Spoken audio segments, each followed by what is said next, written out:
The administration making new moves to close Guantanamo Bay. Its reason?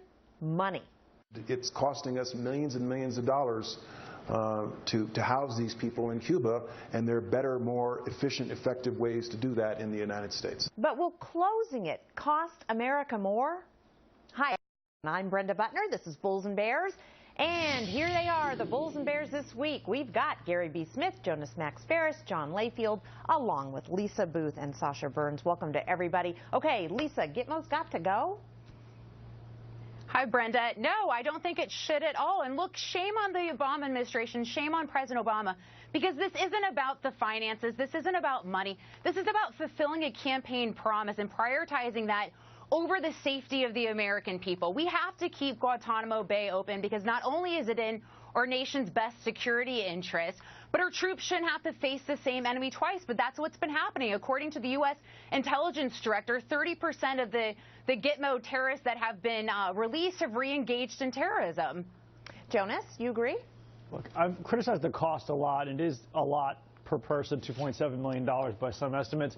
There's nothing in the Defense Department that makes sense financially. Like, you shoot a missile at somebody for $1 million. Like, is that person worth killing for $1 million? Probably not. How about the submarines, which we'll talk about later? But the point is that anybody worth putting in prison at that cost is worth killing. If there's that big of a threat, then you got to keep them in prison at over $1 million a year per person. That person's a big enough threat to kill. There's no reason to put them in prison. That's just too much of a cost. So either got to release them, put them in cheaper prisons, or kill them. They shouldn't be going there in the first place. Well, but there is a reason to keep them, and that is to get information from them. John?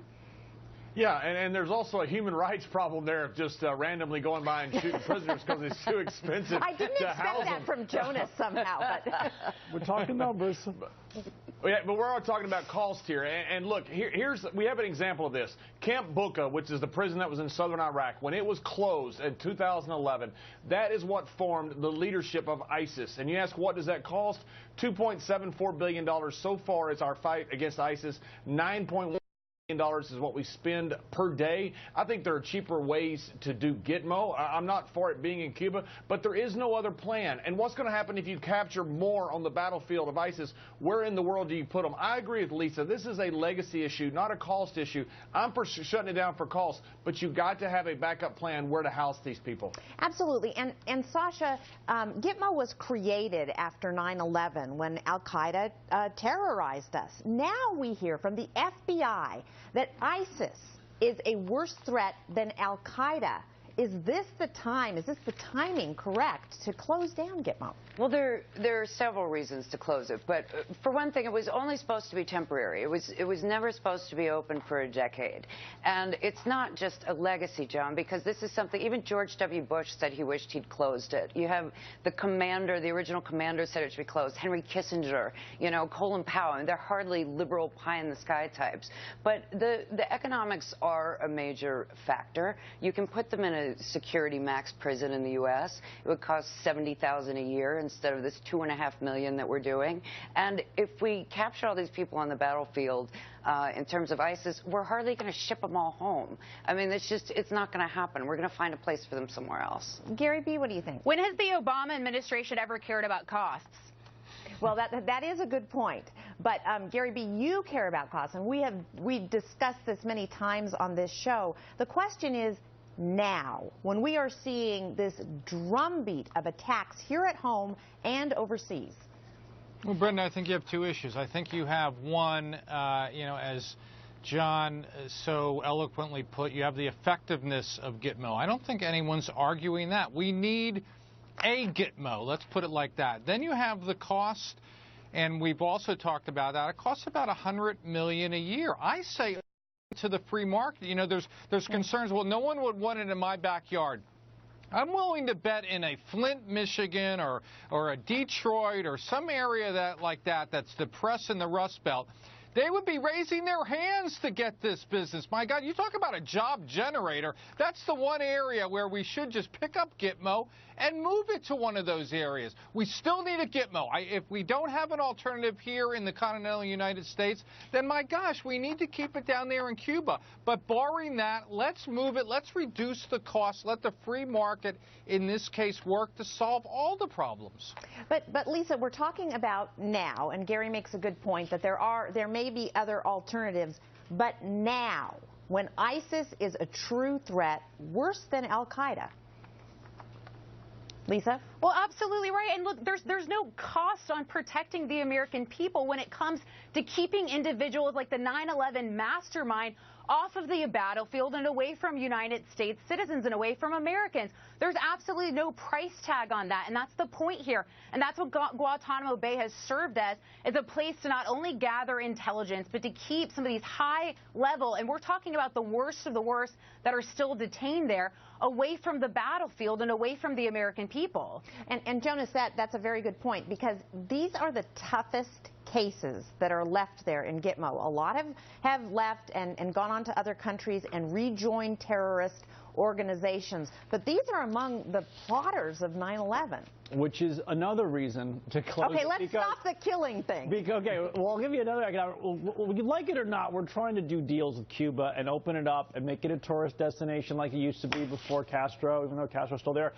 You can't have our maximum security prison in Cuba and also try to have your embassies back there and your tourism. It's just not right. I mean, to go with the other. You got to find another place to put your worst people. Like, oh, yeah, you can travel there now and go visit the worst prison in the world right on time. I mean, that's a little Cold War-ish, I think. Well, Gary B., there's your free market at work right there. Well, no, but Brenda, you do bring up a very good point when you say now. This is what, President Obama wants to close Gitmo. Then what is his alternative? It seems to be his alternative is just release the bad guys out so they can do more harm. That's the problem. I argue that we should eventually have an alternative. We should be looking for that, but right now we don't. So keep Gitmo. As Lisa points out, we need to safeguard our lives. Sasha, you're shaking your head there. There's no release being talked about. It's transfer. It's put them in a security max prison. It's not send them back. But there are no details to that. We've been hearing about closing Gitmo from the very beginning of this administration, but there hasn't been an alternative. Well, there have been people that have been released as they've been cleared. The last and they've gone back to terrorist and they've re-engaged in terrorism. Right. Exactly. Yeah. Well, there are a lot of different numbers. What the commander says is that they were 6.7. Okay, I can agree with that. But in terms of this argument, we're not talking about releasing them. We're talking about transferring them.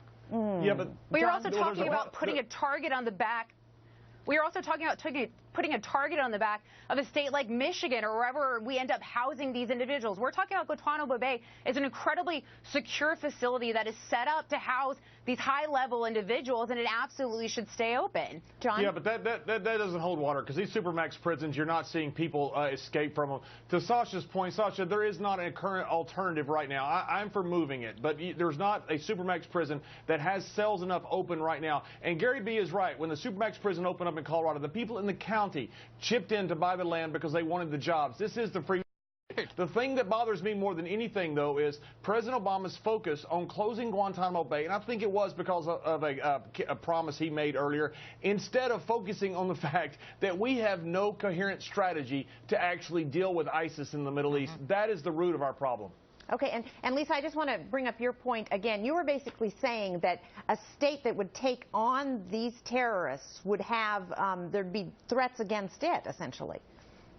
Well, I think you could potentially put a target on the back of that state. I mean, look, we're talking about, as I mentioned, the individuals that are still left in Guantanamo Bay are the worst of the worst. And we absolutely, I strongly believe in keeping Guantanamo Bay for those reasons, to house these high-level terrorists. Okay, that's got to be the last word. Thanks, guys.